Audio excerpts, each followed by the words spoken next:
এই জন্যই আল্লাহ বলে আকাশটা রাখছি খুঁটি ছাড়া, যাতে তুই দেখিস আর বুঝিস যে এটাকে যদি আমি খুঁটি ছাড়া দাঁড় করাইতে পারি, তাইলে তোকেও আমি খাড়ার উপরে নাচাইতে পারি।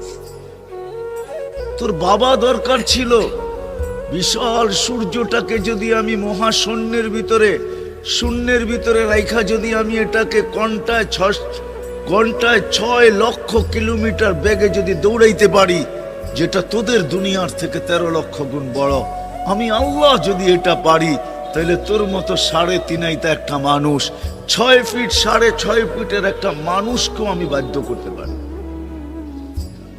আল্লাহ বাধ্য করার হাজারো নিদর্শন আমাদের সামনে দিয়া দিছেন, কিন্তু আল্লাহ বলে তোকে আমি বাধ্য করব না, তোকে বুঝাবো।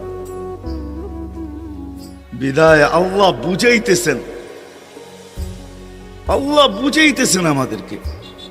বিদায় কথা যেখানে শুরু ওইখানে আবার যেতেছি, যাতে বুঝে আসে। দুনিয়াতে যে পা রাখছে জানো যাবে না, সেই কথা মাইনা নিবে না কোনোদিন যে আমি চিরদিন এখানে থাকবো। সেই কথায় বিশ্বাসী, আজ হোক কাল হোক আমাকে চলে যেতে হবে।